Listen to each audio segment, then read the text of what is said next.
We do start this afternoon with breaking news. The Columbus Diocese releasing a list of clergy members who've been accused of sexual abuse over the years. Maria Durant is following this story this afternoon. She's live in the newsroom for us with reaction. Maria, this woman behind bars after the murder of her own sister. Investigators charging her in connection with that early morning fatal shooting of her sister.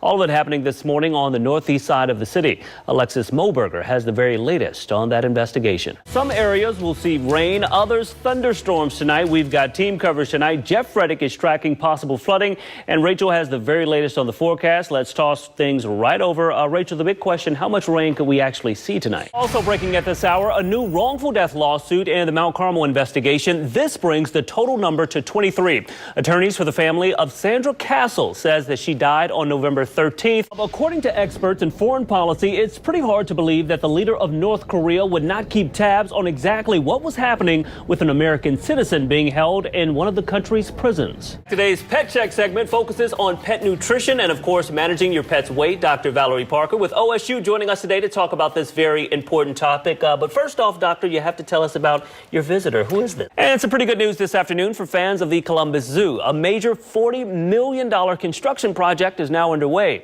Take a look at the new Adventure Cove. I mean, imagine waking up in the morning and coming out to this. A number of the residents we spoke with are simply thankful that no one was hurt. It's been more than 3 days since OSU first put out a warning about a rise in students being drugged at off-campus parties and bars. Since then, no new details from the university, and tonight some students are on edge. Jeff Reddick live in the University District for us tonight. And Jeff, what exactly are students saying about all of this? And of course, with more rain on the way, that means a lot of homeowners need to be ready for basement flooding just in case. Jeff Reddick spoke with the experts tonight, and he's got some great information to help people keep their basements safe and dry. Thank you, Rachel. And of course, all of this weather causing some major damage across central Ohio tonight. Power outages stretching all across the state and the region, and it could take days to repair. Jeff Reddick has been out tracking the damage. And Jeff, we're talking about thousands of dollars in damage here. You are right about that. You know, Bob and Stacia, it's something that a lot of folks may have never even thought about. But we spoke with the owner of one local gun range who's going above and beyond to ensure customers and workers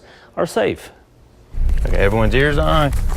Safety. Eric Delbert, owner of LEPD Firearms and Range, stresses for gun owners, it should be priority number one.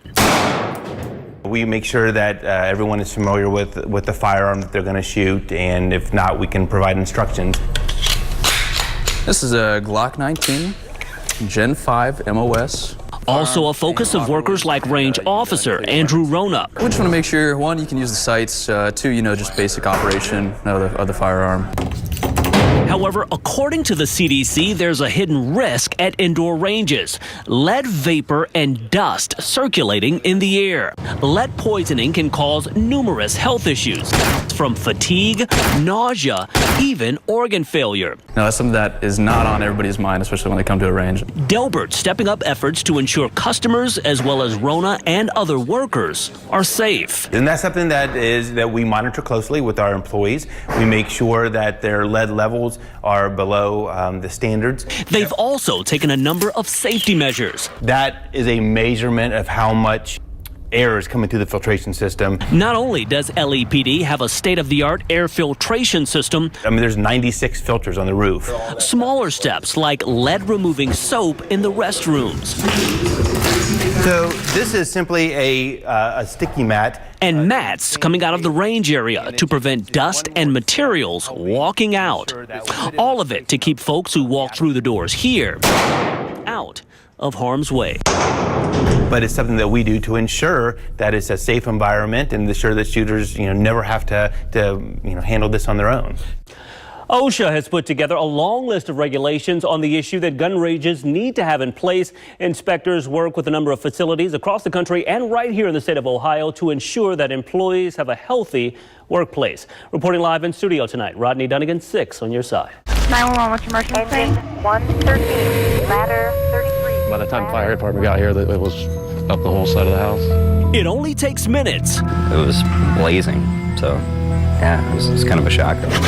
But the impact We had a talk with our kids about what to do in case of fire. of a house fire I mean, they were scared, obviously. They've never seen anything like this either. Can last a lifetime.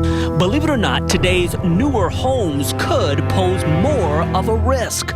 We use this to simulate a typical, roughly a 10 by 10. Columbus Fire bedroom. Battalion Chief Steve Martin points to several reasons. Among them, open concept floor plans. Because the open concept is very popular. Everybody likes the open concept. Certainly popular, but in the case of a fire, the wider space speeding the spread of flames. Because if you had a kitchen fire, all that smoke and heat is going to be not only in the living room, but it's going to travel right upstairs to the bedrooms almost immediately. Also a potential danger, synthetic materials in furniture. But it's like gasoline when it finally catches on fire. In a fire emergency, time is key. Experts say in those newer structures, you've got about 3 minutes to rush your family to safety. There's no time to waste. You have to get out of the house. Also important, you may have heard this before, but having that escape plan, knowing 2 ways out, practice a fire drill, and once you get out, never go back in. Of course, firefighters always update their training to deal with the changes in home construction. But they stress it's always better for you to be prepared just in case.